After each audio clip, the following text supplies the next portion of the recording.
Are you listening? Damn. And what's good, people? Sorry, I didn't mean to have it up there. I am Jesse Moeller, and welcome to the Fantasy Lowdown. This is our episode number 5.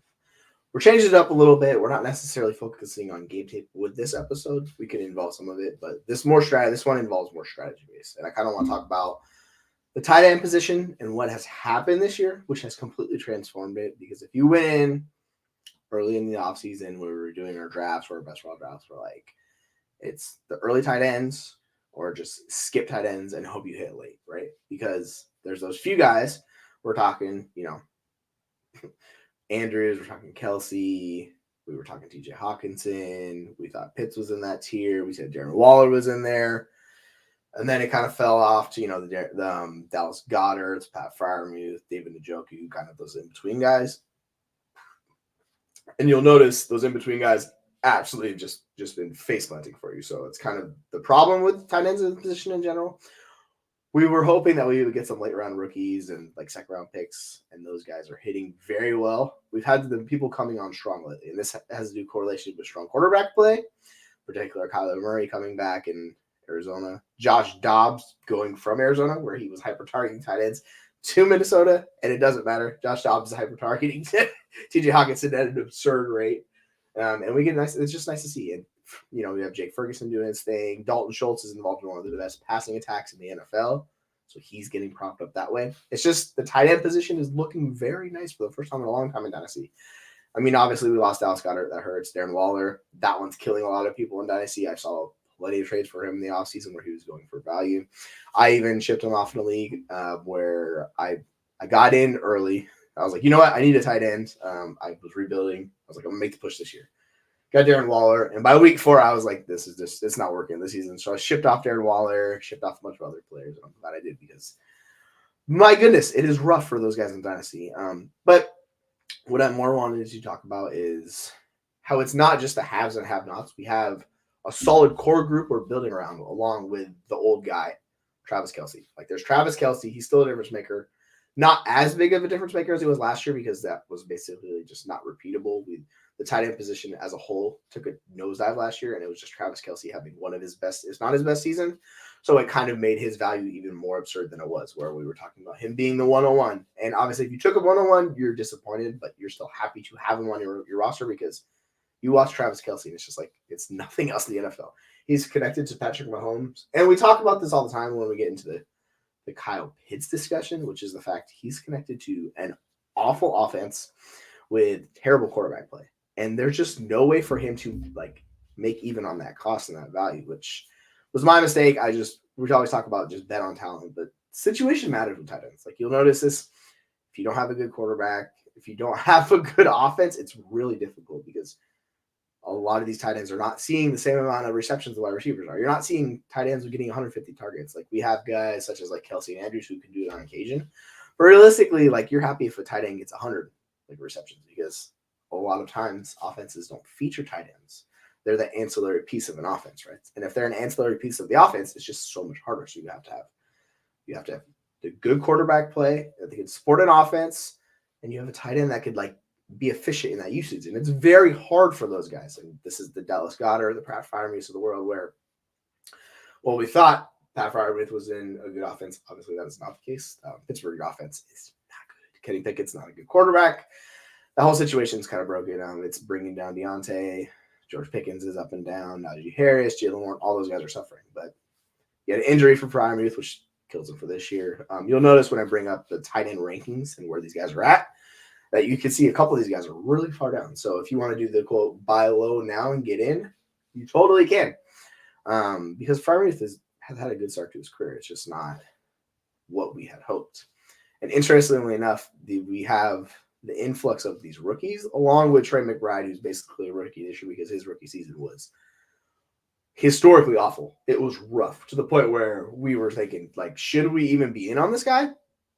You look at his metrics and how PFF rating and all that stuff, it was just bad news bears. So if you got in on Trey McBride in this offseason where you got him for dirt cheap, around week 4 in a different league, I had James Cook and I had David Njoku, right? And one of my buddies in that league wanted James Cook. I was like, all right, my team's kind of in the middle. I was like, I'm going to shift him to a wide receiver. So I was like, all right, I want Pittman because he wasn't even giving me a first-round pick for Cook. I was like, all right, give me Michael Pittman, right? And this was before Pittman was, fully cruising with Gardner Minshew, right? And we went back and forth on this deal for a while. He was like, fine, I'll give you McBride and Pittman for Cook and Njoku. And like right now, it sounds like a smash, right? A month plus ago, it does not sound like a smash. So yeah, he ended up adding a third-round pick on that deal. So it turned into, McBride and Pittman in a third for James Cook and Njoku. I'm feeling fantastic about that deal with how that worked out, right? But this is all gets back to values and timing the market specifically, because if you're able to do that with players where either you sell them off when they're like valued extremely at like a very high rate, or if you jump down lower tiers, like when you buy low and then they raise back up in value, because this is what Dynasty is. The market is so ridiculous. Not as with Dynasty, it's just light speed. Everything is within 5 minutes, I swear, values change. So I'm going to use one of my favorite tools, which is Dynasty Daddy. I love it because it's a free tool. It uses actual websites and trades, so it actually is. It's a really good tool. And the best part about it is it's free. So if you haven't used it, go check it out. It's dynasty-daddy.com. And I'll pull it up. These are kind of the tight end rankings. So these are the Dynasty tight end rankings. And you could switch it. As you see right here, the top right corner has keep, trade, cut values. You can move them around if you want. So let me go to Dynasty Daddy real quick. So we'll switch it to Fantasy Calc. And you see how the values shift, right? Travis Kelce moves back up to the top. Depending on what you're using, you can use Dynasty Superflex. And then it even has redraft values on here. But there's different, I use the keep, trade, cut. It's really easy. If you want ones with actual trades, that's Fantasy Calc. So we'll go off of Fantasy Calc right now. Travis Kelce is the tight end one. And if you notice one thing on here is the fact that his value is 5,295 points. Now, if you go to keep, trade, cut, you see the difference. His value pretty much stays the same, but Sam Laporta, TJ Hawkinson, and Mark Andrews is all skyrocket. Now, there is a case for Sam Laporta to be tight end one if you really want to go that far. But realistically, you can make that case for Dalton Kincaid. And we're going to be getting the Trey McBride discussion. If you really want to get bullish, you could do that with Trey McBride too. But honestly, Hawkinson's only 26. Andrews is only 28. These guys are not old. So they're not going anywhere anytime soon. The thing is, the issue with Hawkinson is his quarterback situation is completely in flux. We don't know who his quarterback's going to be. If it's Josh Dobbs next year, that's fantastic because Josh Dobbs is hyper targets tight ends like nobody's business. He freaking loves tight ends. It's just been an onslaught of targets for him. So that's fantastic. But getting back to kind of Laporta and Kincaid, McBride, Kyle Pitts, it's more like the young discussion. And we get down a little bit further. You have, Mayer, Musgrave. But you'll notice there's kind of a tier separation differential. So I don't understand why Sam Laporta is 5,713 points and Trey McBride is 3,850 points. Something is off with these rankings. And even Dalton Kincaid, Dalton Kincaid should not be 700 points. They need to be a lot closer. Now, these are similar to my rankings. If you're a contender, you just write out Kelce. It doesn't matter. He's too good. You have Andrews there. I don't know why you would come off Andrews as the tight end one. He's been just fantastic his entire career since he stepped on the field, and he is Lamar Jackson for a long time, and he's still a focal point of that offense. This is what you want from a tight end, right? This is a difference-making tight end connected to one of the better quarterbacks in the NFL. The offense is good. He's a focal point of it. Checks all the boxes, right? His athletic profile is great. He's everything you want. He's not slow. So this is kind of when I get into what do we value in tight ends? This is what I wanted to hit on. So it's not just the draft capital. Draft capital is important. The thing about draft capital is it gives you a floor. You have if you follow Fantasy World Guru, David Gantieri, you've heard him talk about this all the time. It's you basically have an elite hit rate with first round tight ends. So you see that with these first round tight ends. It gives you a top 12. But realistically, the issue with that for me is our top is a top 12 tight end? Does it even matter? Is it even a thing? Does it give you difference-making production? No, it does not. So I'm much more interested in the hit rates of top 5 tight ends because that's where the bread and butter is. Those are the true difference makers of the position. That's where we're always chasing. We're chasing these hammers or we're chasing these guys who give you warp or wins over replacement. That's what we're looking for. So that is much more important to me. And funny enough, you almost have a 50% hit rate from round 1 rookie tight end. So Kyle Pitts, Dalton Kincaid. Next year, Brock Bowers is going to enter that discussion, right? I'm pretty much treating Sam Laporta as a round 1 rookie. I mean, he just missed out, right? But it's just, sometimes it's how it happens. It's just that cutoff where it's like pick 32, nope, pick 34. He's like, okay, you know what I mean? So he's close enough. It's there.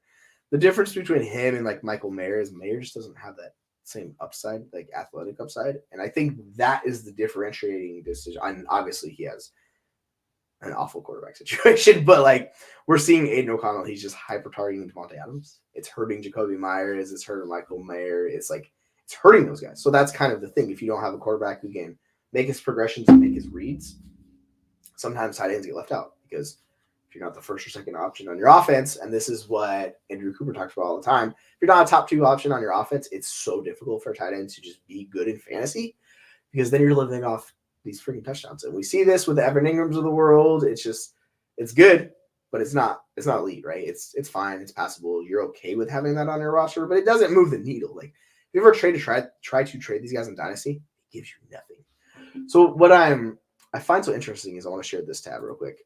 This is a league format tool, and this is wins over replacement. And I wanted to get into tight ends because this is fascinating to me. So what wins over replacement, or these are the warp tour. You'll see these guys that are called the league breakers. Let me pull this up for you real quick to make sure you guys are looking at the same thing because I'm on different screens. So 1 second, let me pull it up and we will have it. So, all right. So this is what we have right here. This is wins over replacement, and this is a massive thing. These are the true difference makers in fantasy football. You see Josh Allen, you see Tyreek Hill, you see Jalen Hurts, Christian McCaffrey, Justin Herbert, Keenan Allen, A.J. Brown. CeeDee Lamb has just entered that tier, by the way. He was not up there before, but he's been the wide receiver 1 the past month. His usage and actual just wide receiver 1, like punch rate, he's been elite. So it's no surprise he jumps into that tier. Interestingly enough, you see T.J. Hawkinson. He's right there because he's been fantastic. And he just had a just ridiculous game. So, yeah, it makes sense that he is there, which, he deserves to be there. He's been really good. I know we talk about Hawkinson because he's just been disappointing. Like, he gives you the volume, but it hasn't really been much else with it. But at some point, it's like the Zach Ertz of the world. You kind of have to respect it. He's not going to be on my tight end 1. I was fading him. I much rather would have had Kyle Pitts, which I've always been a Kyle Pitts guy, where this year I started to kind of quietly come off of Kyle Pitts. I didn't want to announce to the world. I'm like, oh, fade Kyle Pitts. But then it got to the point where I was like, you know what? Like, the more I dug into this, like, I just can't do it with Kyle Pitts because you're still paying a substantial cost. Like, he still costs you a good amount of, like, good value. Like, you're good luck getting him for a deal. So I threw Pitts into a deal where I'm rebuilding because my team is currently the 104. We're like 80 points outside the 101. I don't think we're going to get the 101, but Pitts still had enough value where I was like, you know what? Just get him off my roster. I don't care. So basically, I traded Pitts. I traded Hollywood Brown.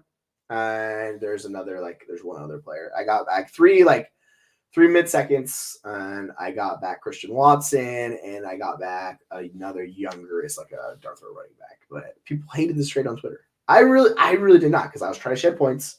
So I knew Hollywood Brown was going to outscore Christian Watson. And I just wanted to get more draft capital with Kyle Pitts, because what I expected to happen with Kyle Pitts is what's happening. People are getting more frustrated, so he's deteriorating more. You'll notice you will not see Kyle Pitts anywhere in this category because he's not an elite player for fantasy. He's not a league breaker. If you search him, so you'll see these totals right here. This is wins above replacement. So what this is like these players will give you an extra win on your fantasy team. So if you have Josh Allen or if you have Tyreek Hill, if you have those two guys, that's 2.5 extra wins per season they're giving you. That's massive. Now, if we pull up Pitts, right, you'll see this. He's a bench piece. 0.16 warp. He's not giving you anything. That's the problem. He's had one good week, 8 weeks where he's killed you, and that's the thing. So if you go to actually warp and you look based on by position, he is way down the list. Warp is 0.16, so he's going to be right here with the Hunter Henry. Yeah, there he is right there. Position rank 18. His rank is 125. So there's 124 better players for fantasy. That's just brutal. And we go up, we see Jonas Smith. There's Trey McBride because he's come on strong recently. Logan Thomas, you go up to Dallas Goedert, Darren Waller. These guys have all been better than Odell Landry, Jake Ferguson, Dalton Schultz. I think the Ferguson and Schultz aspect in Dynasty is really, really interesting. Because it's kind of similar to TJ Hawkinson, right? We thought this with Hawkinson where we're thinking these guys are, they're just not that good. They're going to get volume. It's fine. But, like, those guys, I would honestly rather just I would trade Pitts away for them plus. Like, I would take a second plus one of those guys. Like, I would much rather just do that and not do this Kyle Pitts thing. Like, I'm completely just out on Kyle Pitts until that situation improves. It's brutal. His target share has gone down. His target rate's gone down. His snaps, his routes are okay. But man, the offense they limit him. They're only throwing 30 times a game. So like, if you're only throwing 30 times a game and you're not seeing elite target share, you're seeing 18% target share. It's so difficult to be a fantasy impact guy. So this is where you're seeing Pitts up and down. And a lot of times it's down just because offense sucks. And we saw with Heineke, we're going to go back. They're going to go back to Ritter because Heineke's injured. And it's just like, you can't support those guys. And Drake London's barely surviving. I mean, Bichon's the focal point of the offense, but it's just like the entire offense hurts. So this is I think the situation we misconstrued, particularly myself in general, was Atlanta. Like, I was completely wrong about that offense. I thought those guys could be fine, but I think we got way out over our skis betting on talent and not realizing the situation was that dire, right? Now, for instance, on the flip side, we have someone, Trey McBride, who was awful, but what everyone did not expect, well, not everyone, I think there was a giant discourse about this. This was the Kyler Murray effect. We saw it with Clayton Tune. They put up like 50 passing yards. It was gross after they had Josh Dobbs for a few weeks. It was nice. Josh Dobbs was doing good things to support fantasy assets. Bringing Clayton Tune, don't know why they decided to start him. Just rough. They couldn't do a damn thing. And you see this with these just really bad quarterbacks. They bring the entire offense down. And this is the Clayton Tune effect where we're like, oh, Clayton Tune, cool. Maybe it's something. It's like, no, he's definitely not an NFL quarterback. Like, I hate to break to you guys, but he just can't do anything. So then they bring back Kyler Murray, and it's just like, oh my gosh, this is what good offense looks like, right? He's a good quarterback, and it makes a world of difference. And you're seeing Trey McBride I think he's the first tight end since like 1988 to put up 100 yards for the Arizona Cardinals. We put up 130 yards. His last 2 games, he's been absurd, and he's come on strong. Part of the issue with McBride, though, is like they were starting Ertz early on in the season. I don't know what Jonathan Gannon was thinking, right? You're starting this older player. He's not going to help you because your team's not going to win, right? So, like, why were they playing him over McBride? It was weird. And it took McBride a while to come on. And then Ertz got hurt, and McBride was still not there. It's just like, man, what is going on? And finally, a couple weeks ago, it kicked where you saw the snap share and his routes go up. And we're like, okay, there's something to go off of, right? This is what we're seeing. And interestingly enough, McBride playing nowhere near the amount of games Kyle Pitts has or the route and all that. But he's already made a bigger impact this year than Kyle Pitts has the entire season. And this is the issue with the Kyle Pittses of the world. And I don't mean to turn this into just a hate on Kyle Pitts. I think he's an elite talent. It's just so we have to take into more situation in Dynasty, which we do this a lot with like how our Dynasty reflects redraft rankings. This is why guys like McCaffrey or Diggs and Hill and Kelsey, they're also highly ranked, right? Because if it does crumble, and this is happening with Devontae Adams because the situation got so much worse, the value takes a hit. And this is kind of is what it is. Investing in these older players, you have to know what you're investing in. And the way I look at dynasty values is there's 2 ways players can earn value. It is production or it's youth, where you're expecting that young player to step into value at some point, right? They can't be terrible young, because that value evaporates. We've seen this with bad players. You see this with the Jalen Ragers of the world, N'Keal Harry. Like, they hold value for a little bit, but this was a few years ago where they were still holding it. Now you see it where a guy like face plants in year 1, that value just tanks. Obviously, it's a little different if you have a round 1 rookie. This is why people are still holding out hope for Quentin Johnston, even though he's been just downright awful in fantasy. But with tight ends, it's a little different because we know how difficult of a position is because you also have to block. You have to learn that, all the assignments, all the right. Like, you have to learn a lot as tight end. So it's harder to step in right away. So this is what's been so impressive about Sam Laporta and Dalton Kincaid in particular. Mayer's he had 1 pop game, but he's getting held back by that offense. So, like, there's no way I would have Mayer in that tier of those guys. So this is why I like looking at WARP and comparing it. Now you can go to player win percent. You can go to, if we go fantasy points, you'll see the difference. Like, it's just rough, man. So like the WARP, it's a really good thing to look at. Like, this is why I like it. But if we look at fantasy points down here's our 3rd tier. Like, we have Laporta, 141 points, right? And it just drops off. And then we get down to Logan Thomas, 149. And then we have TJ Hawkins. He's 195. Hawkinson's a massive edge. Like, it's really hard to dispute TJ Hawkinson in that tier 1. So, like, why I wanted to bring this is because I wanted to use these kind of tiers and just talk about how do we go about trading or moving within these tiers, right? So if we just look at tight ends, right? We'll look at these guys. The 2 guys that have been elite are TJ Hawkinson and Travis Kelce, right? You see it there. Kelsey's there. Andrews was actually close. He had a bad game last week, so he came down a little bit. But Andrews, Laporta, even Komet's been in this range. Komet's the one I don't know how to value. I struggle just immensely with him. I'm going to pull up their actual player rankings. So we're going to show this tab instead. You can see right here how these guys are ranked. And it gives you a little idea where to go there, right? So you see these rankings where Laporta, Hawkinson, they're all similar enough. I'll say Andrews, Kelsey, and Kincaid, and then there's like a substantial cutoff. Obviously, there is a gap between Laporta and Kincaid. It's about, on this value, they'll say it's like a third. But to me, like I prefer Kincaid to Laporta just because I think he's a better player. The hard part is with these values, they fluctuate so much. Like you think you could move one for one, it's really hard to. Now, if you don't care and you're like a contending team, yeah, I'll happily go for the Mark Andrews of the world. I really don't want to move one of these guys for Kelsey. But if I had Kelsey on the flip side of a contending team, I don't want to move off of him because I'm just going to ride that production. It may cost you at some point because like the fall's gonna happen, but Kelsey just looks freaking elite. Even at 34, it doesn't matter with Kelsey. It's just wild. Now we have McBride, who's 10 years younger, right? That's a 10-year age difference. But my biggest issue with some of these values is like, who plays in 10-year windows? Nobody's like, oh yeah, you get him for the next 10 years. Like, no, man, stuff changes. Quarterbacks, teams, like everything. Somebody gets injured. Like we see this with Pitts, that he looks. The one thing I noticed with his tape is he looks different this year. Like it's noticeably different. His routes are not crisp.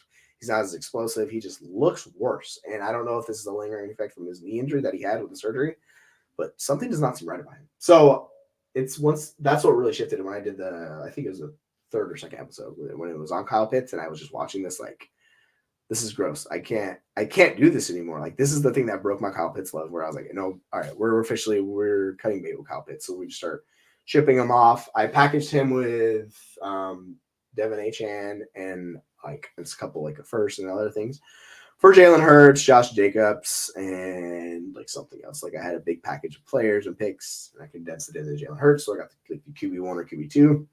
I got Josh Jacobs, who's been very good for me as I'm a contending team trying to repeat in my home league. So I was like, you know what? Let's make the move. Blah, blah, blah, do that.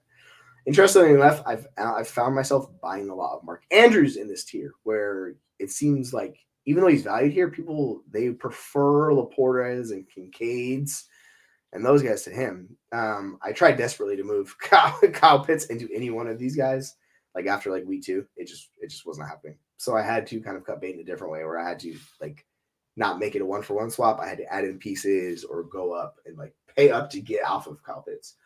Interestingly enough, you could have done the Trey McBride thing if you wanted to bet on him or any one of these guys, Mayer, Musgrave, but Mayer, Musgrave, the offenses are nowhere near as good. So this is the thing holding those guys back. And Musgrave's, as much as I like Musgrave coming out, there are big red flags with his profile. So it's that on top of it being attached to Jordan Love. Like it's difficult for me to see him being a truly elite like ceiling play, but he is the ceiling throw to make if you're wanting to really jump in and go, you know what, screw it, I want that guy. We already talked a little bit about Pat Freiermuth. Schultz is 27. He's not old. Njoku's 27, but you see how these values are way down. And Darren Waller in particular, like 21, 24, his value has absolutely tanked because of the injury, right? He's done for the year. He's not coming back. He's 31. We have not had some good times with him, man. It's rough. So if we go to his trade market, you see the volume, you see where he is in these trades. I'll go back to the inside, pull up his value, but he's just gone down so much. He's lost 22% of his value in the last 30 days. That makes sense. His all-time high value, you see it in the last 90. So the last 3 months, he was tight end 8. Right now, where he's at, he's sitting at tight end 19. So this is the worst he's been in a long time. So it's just very unfortunate for him. But why I like this trade calculator or the trade database is you can look up deals for guys that you're trying to pull. So we're going to pull up here on this tab and kind of jump into trades because these are pulling actual trades. So it's not just fictional trades. It's trades you can see to give your eyes off ideas, because that's one thing I like about trading is I'll go check and say, like, I'll see deals I never thought about doing, right? Or I'll pack. And this is like the Josh Dobbs thing where like a couple weeks ago, you could have gotten for a third or 2/3, right? But now, like the price of him in Superflex leagues, contending teams, it's like pushing to this first range for certain people. I'm like, I'm not paying that. That's too much because it's a 1-year thing and it's only for contending teams. So, like, if you need cheap production, like, I'm fine paying a second for Josh Dobbs. I just sent out an offer of a second for him like an hour ago, where I have Russell Wilson and just a bunch of injured dust quarterbacks. So I desperately need it on my contending team. So, like, sometimes you just have to pay the piper. we'll see if it works out. There's probably gonna be a little bit of a haggle. Like I'm not gonna go above a second, but I'll do like a second plus third or something like I'll, or take an ancillary piece. So this is kind of like you have to know your team structure and what you're building around. But let's just go look at Dalton Kincaid because I want to look at him and I want to compare Kyle Pitts. Actually, so let's go Kyle Pitts. Yeah, so we're gonna go Pitts. Yeah, 2 quarterbacks. So interestingly enough, if you search with these 2 players and the trades, we have one from 15 days ago. Let's actually just clear it out and we're gonna search for Kyle Pitts. So we have a trade from Kyle Pitts from a day ago. We have Kyle Pitts, Kirk Cousins, and a 2024 first. It doesn't tell you how early the first is. Let's just sort of mid. This team's rebuilding, obviously, because they're taking on Cousins, they're taking on Kyle Pitts, and they're getting a first, and they're sending off Christian McCaffrey and Evan Ingram. Honestly, like I get the value side of this, but man, I'm taking McCaffrey on that deal. Like that's what I want to do. Now, interestingly enough, you'll see some of these bigger deals. Now, there's one from 5 days ago, which is fascinating because this is basically like tight end. You got Amon-Ra. There's a first round pick. So this is actually, I think this is my deal. I need to double check because this looks exactly like a deal I did the other day. So this is my deal. Actually, funny enough.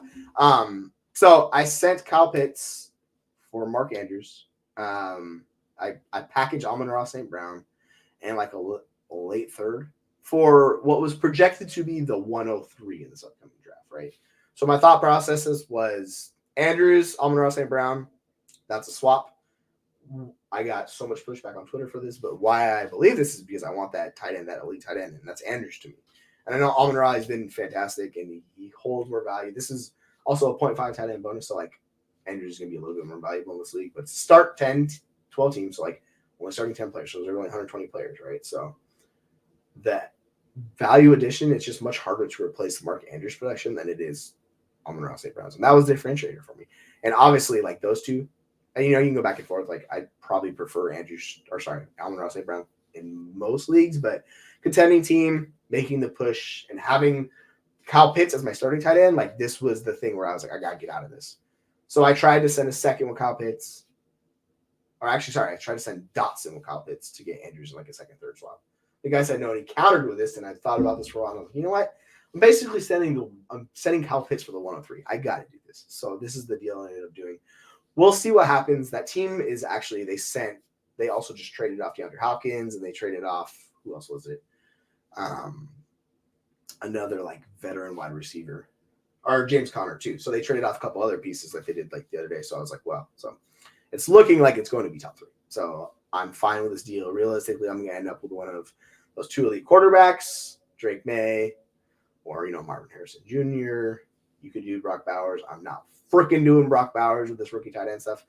I would rather just get a cheaper version of it like that. Like there's some. He's really an elite tight end prospect. He's one of the best along with Kyle Pitts that we've seen. But man, we don't know where his situation is going to be. He's going to if he's playing for it's not going to be Chicago, but he could be in Washington, and we don't know how that's going to go with Sam Howell. Maybe that'll work out. Maybe it won't. If his quarterback situation is not good and that offense isn't good, like I just worry about how involved Brock Bowers is going to be because like he's a small like. This is my main concern with Brock Bowers. He's a smaller tight end, so he's going to be very much falling into like what we're talking about with Dalton Kincaid, where the thing about Dalton Kincaid is he went to like the nuts offense with Josh Allen. So it was like, okay, you're tied to Allen. Allen's got that mega deal. Like he's on his rookie deal. They're together and they're paired for a while, and they don't have a freaking wide receiver 2 or like a second option. Gabe Davis is not that guy. So this is what I was like, you know what? This is why I'm so high on Dalton Kincaid is because his receiving profile, and you watch him on tape, he can like run the seam. He can actually push it downfield himself. So like he's going to be a very good tight end for a long time in this league. So like if I was not contending, I would prefer him to like Kelsey or Andrews. But on contending teams, I'm going to prefer Andrews. It's just more secure. You know what you're getting. Kelsey, same thing. Like obviously, I wouldn't put him into Kelsey. Like that's a little bit too risky for me. But if I had Kelsey, I wouldn't just trade straight up for that. Like I wouldn't want to do that because I know what. As good as it looks, like it's just still risky. I just need more production on those guys. So this is kind of how I'm viewing the position in general. But like you see some of these deals, and this is the thing, like you can actually move these guys into significant pieces if you're willing. Obviously, this deal's freaking absurd. This we're not going to talk about this. But here we'll just say it's a mid-round, first-round pick. Like this is Kyle Pitts' value. Honestly, I don't even really want to give up a first-round pick for Kyle Pitts. Like that's where I'm at with Kyle Pitts right now. I would rather just hold the first because realistically, Pitts isn't going to give you production this year. So, like, his value is going to decline. That first round pick's value is not going to decline. Obviously, the idea of Kyle Pitts is very good in theory. And the one caveat is if they somehow find their way to upgrade that quarterback position in the offseason or whatever, Kyle Pitts will be looking great. But until then, I'm just not doing that. Now, you see a deal which is really interesting down here, too. We have Kyle Pitts, 2 firsts, a second, third, and fourth round pick for Keenan Allen, Jonathan Taylor, Tampa Bay. So we'll do this as, let's say Keenan Allen is the second and third. Like, we'll say that's Keenan Allen, even though I think he's like a late run. But, like, realistically, you can get Keenan Allen for 2 twos. That's fine. We'll say Laporta is basically one of these ones. We'll say he's the 1 and the 4, sure. And then you basically have Pitts going for a 1 into Jonathan Taylor. Like, this is kind of how this deal breaks down. Obviously, this is really good value and where these picks go, but this class is looking legit. So I don't mind if you're rebuilding getting a Kyle Pitts like this way along with multiple picks and investing this way, but it's really nice to get Sam Laporta. You get Jonathan Taylor, and you get Keenan Allen, who's going to be just an absolute monster. So I give you both sides of this deal. This Eckler one's wild to me. But yeah, I'd take Eckler. Like, I view them similarly as far as like a value range, but like I'll just ride out Eckler. I'll be fine with that. Obviously, you're a contending team. You're making a move like this, right? But this is an easier way to get into an Eckler without having to pay a substantial amount. Obviously, Pitts still hold that name cachet. Like, that's the thing. So you can move him into these bigger assets. Obviously, this doesn't have to be the Kyle Pitts thing, but this is just choosing him as the tight end du jour. Now let's more focus on Mark Andrews and look at that value and see how we move around these tiers. The interesting thing with Andrews is like someone did a first round pick in a joke. We can take Andrews there. Depending on where the first round pick, this second and this third fall, I think that's fair for Andrews. The Freiermuth in the first, yeah, I want Andrews. You're seeing a lot of these deals like this, and this was like Kelsey a couple of years where people are like, oh yeah, just tier down, get a first on top. Obviously, if it's a late first, you're gonna want the Andrews side. It's an early first. Yeah. So as much as I love Tank Dell, like this deal, I love. Like, I'm a big fan of Tank Dell. I think he's top 20 wide receiver in Dynasty. And the second, I'm taking Andrews every time. Like, I'm getting Andrews. Dell could be really good. Like, he might be the best wide receiver in Houston. We don't know, but it's just like, what's his ceiling, right? This is the biggest problem I have with these moves. If you're moving off an elite asset, so if you're moving off of a Mark Andrews, a Travis Kelce, or even these quarterbacks, right, and you're not getting back a guy with a potential elite ceiling, I think you're doing yourself a disservice. Like, so that's my issue with this. You have to be very careful about how you do this, right? And team building context comes into this a lot, right? Like, you could easily just tier down into, go down to the freaking Dalton Schultz or those guys. Like, you can do this for cheap. You can get cheap production from those guys, or Cole Kmet, who seems, as much as I've been fading Cole Kmet, at a certain point you have to be like, you know what? The guy is not bad. He might not be elite, but he's fine. So if you want to go the cheap route where you send a late second or something for like Cole Kmet, I'm fine doing that deal. That does not bother me at all. So I'm going to actually share one more real quick. Let me see if I can find it and kind of talk about values. So if we want to look at a different screen, I want to pull this up on Chroma. I can't find this anywhere. I don't know where it is. Interesting. I cannot find this. So, well, that's not going to work. All right. So sorry about that. I was going to pull that up, but let's just go to the rankings right here. Did not see that. I think so. We'll pull this up again. Sorry about that, folks. Thought I had it. But where I like what to put, and there's like Taysom Hill, but we saw last week with Taysom Hill, like, he's just, that is the Johnny Smith thing. Like, it's going to fall apart at certain points. So you have to know, like, buying into these guys, you have to be careful.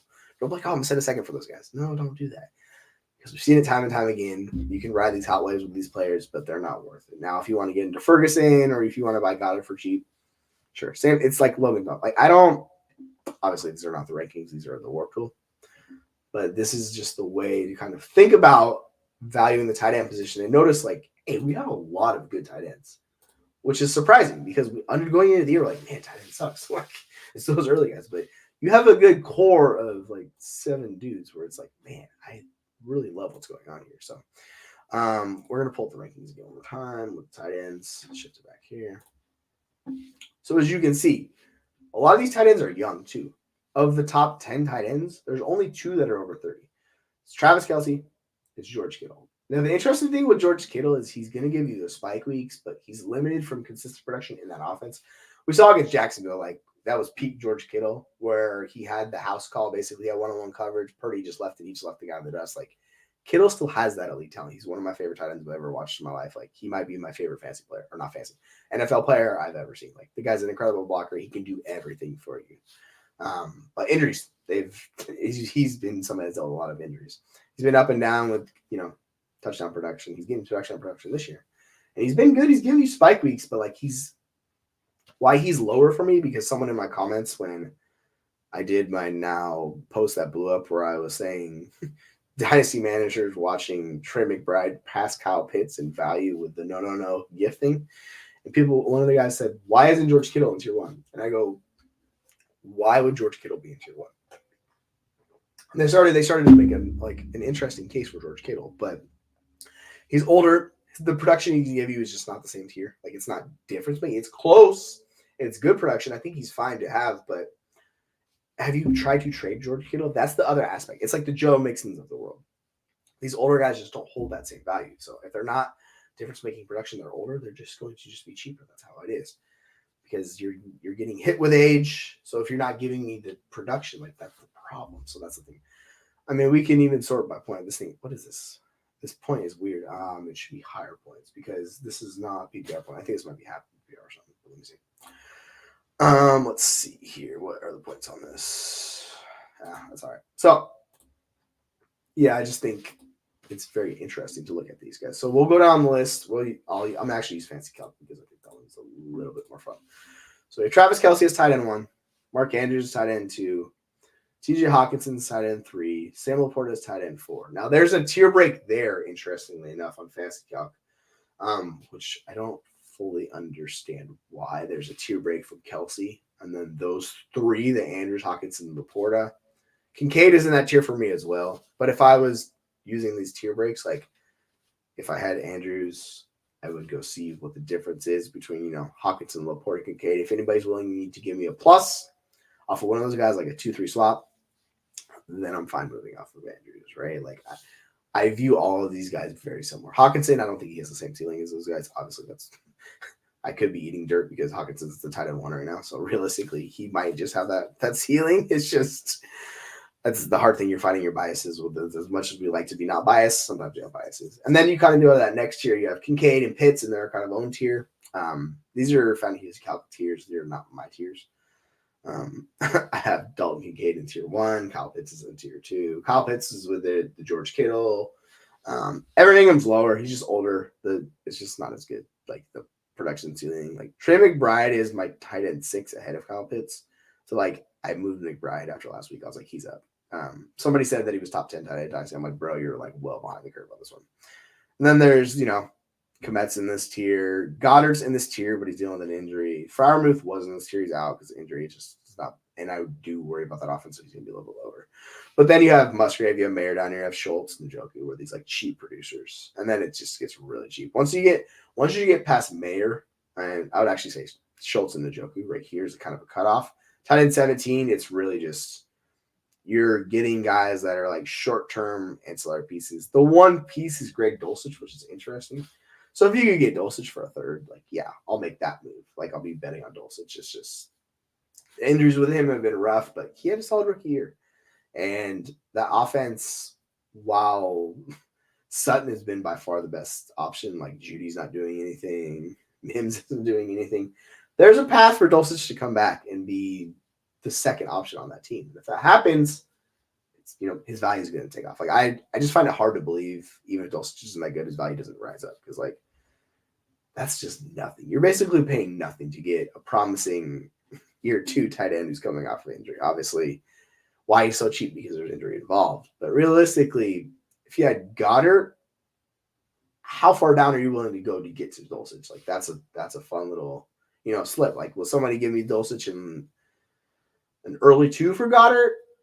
Obviously, this is like 1.5 tight end premium. So, if they're doing that, like, I'm kind of interested in that type of deal if I have Goddard because Goddard's capped. Like, this is the most frustrating thing with him. So obviously this is up for you to discuss how you want to do your tiers. But like why I like looking at these is this gives me a community's consensus on these guys, right? Like this gives me the values of what they think, and then I can take that and construct deals based off of that. Because a lot of times I'll use how people view those players to make deals. I have my own like values of players, But you send those deals, if they're well off like consensus is, people are going to be like, yeah, I don't want to do that. So you kind of have to take that into account. And we'll see. So, yeah, I'm just checking right now. And it looks like that trade is still up for discussion. Interestingly enough, let's check direct messages. And it is not there. So, yeah. So that one is still on the table. But, yeah, this was me just kind of giving you a way to kind of look at the position in general to see where we're at. But I think we have a lot of good options. And that's the most interesting thing for me. Now, I've been rambling a little bit. We're going on 40 minutes here. But I love where the tight end position is at. And this is weird. Like, we have some very good pieces. Brock Bowers is coming. He's joining he's going to be tier 1. Like, it's just is what it is. Like, he's going to have the draft capital. I'm not ready to put him there yet. Like, he's going to be, he'll be above Pitts. So he's going to be my tight end 7, like straight out of the gate when he comes in the league. It'll be interesting to see where he lands. If he gets a good spot, then I'm going to push him up. But like, if he's in not a good offense, I'm not putting him up. He'll still be in that tier 2. Like, he's not going to be tier 1 guy for me yet. I know a lot of people are going to have him, like, they're going to talk about him as tight end 1, like we did with Kyle Pitts when he came into the league. But I'm not ready there yet. Like, I'm just fine just waiting. I'm going to let y'all draft him with the 103, 104. Y'all go through that early stuff with him. I will just wait. Like, I'm showing cheaper options. Like, I'm fine with going for a cheaper, like Kincaid, Laporta's, going to get those guys and just not worrying about it, right? Or, going to get McBride because it's not going to cost you near as much to get those guys. And what's the difference in production going to be? How good is Brock Bowers going to be? That's the discussion with him coming. Like, he has to be so good to pay off the cost. And this is what we talked about Kyle Pitts. The nice thing is that he held value for a ton of time. And some of this is him, in fact, just putting up 1,000 yards, setting the rookie record. But for fantasy points, only 10 points per game. Like, that didn't do much. Then he's at 8 points back-to-back again these last 2 years. So it's like, man, the value is really crumbling. I remember the rookie year, like the offers I got for Kyle Pitts in my home league where I did not turn down. I'm like, man, I tried to get George Kittle in 2 first. And he was like, no, I'm not doing that. And I was like, well, that's fine. I'm just going to enjoy this sweet, sweet production from Kyle Pitts. Oh, baby, do I regret that with that one. So, yeah, sometimes we let our biases creep into players. I just love everything about Kyle Pitts coming out. I just, it takes situation to it. So that's my fault. This is very much a learning curve for me. So I'm adjusting how I'm treating these tight ends. Like, I was very much in on Dalton Kincaid. The situation had a little bit more to do with that, right? I thought he was a fantastic prospect. Like, his ability to run routes, he's got great hands. He can go down the seam. He can do everything you need from a tight end receiving wise. But if you're not attached to that good situation, man, like, it's just this is what Travis Kelce's been so good. He's been with Patrick Mahomes. Like, this is the under-discussed part about Kelce. You take Kelce out of freaking, like, not playing with Mahomes, he's not going to be nowhere near as good. And this is the thing. Like, this is kind of the issue with Jefferson, too. Once Kirk Cousins is gone, we'll see how this impacts his value because it's going to be very hard for him to replicate that production. Who knows? Maybe Josh Dobbs is just a second coming and he can just keep it moving. But, man, I think it's going to be very difficult for Justin Jefferson to hit those points he was before. So this is why Jamar Chase is now with him, and I think people honestly just prefer Jamar Chase at this point straight up until we see it from Jefferson, which sucks, but like he's fantastic. If you have Jefferson, I think an interesting idea is to see the plus you can get on top of CeeDee Lamb right now, doing something like that, or you just ride him out. Like you have to get peak value. On one team, I traded him straight up for Bijan when he got hit. I was like, nope, we're a contending team. I'm okay, like missing out and just whatever, like I'll roll with Bijan. That has not gone according to plan. And I regret that one a little bit, but you know what? It is what it is. I still think Bijan's an elite player. I'm not too worried about that one. But this is the joy of being in like 20+ dynasty leagues. Like I can, just go process not being in one league. If you're in one or a couple leagues, I think it's a different discussion and a different story where you're like, whoo, got this guy. I don't know if I want to trade him. Like if you have Jalen Hurts on your roster right now, or if you have Travis Kelce in like one league, it's a lot harder to make those moves, right? Because the impact from that one league is so when you're in leagues, like a bunch of leagues, you'll have leagues where you win. I'm like, we talked about this with Courtland Sutton last night. You win because Courtland Sutton caught the catch, and you also lose because Courtland Sutton caught that touchdown. Like, this is just how it goes sometimes. But yeah, this is our look into dynasty tight ends and where I'm going with the position. I'm really just investing in those top seven guys. I'm not too worried about there's a couple of guys that are fine for cheap production, but honestly, I want those elite guys because those elite guys, that's a core. They're all young with the exception of Kittle and Kelce. No one's going to hit 30 for a couple of years. Like, they're going to be producing for a long time. And they're going to be very good. Their situations are fantastic. The only one with the iffy situation is Hawkinson. But, like, I think he'll be fine. I'm not honestly too worried about him. I think he's gonna be very good for a while. So yeah, that's looking at dynasty tight ends and where we're going from here. So I want to thank you all for coming in, staying with me on this episode, checking it out. I hope you guys enjoyed this week coming up forward. We'll be doing tomorrow. I'll be helping on Aaron St. Dennis's show. We'll be doing a little bit of that. We're gonna me and Prue got our Thursday show, so check that one out on Thursday. The Thursday Night Football Sleeper Picks. We've been red hot with those, so check those out. See where we're gonna go, and then we got the Sunday show. I'm gonna have another piece of personal corner content coming out. High Point Sports, the Des Bryant Company. I'm gonna be dropping some more Seahawks content from there. So we got a busy week full of stuff, and we'll wrap it up Sunday with our sit starts. We'll be doing that live 9 a.m. West Coast time, 12 p.m. East Coast time, and yeah. So yeah, I look forward to seeing y'all later this week, hopping on all shows, and hope y'all take care and have a good night.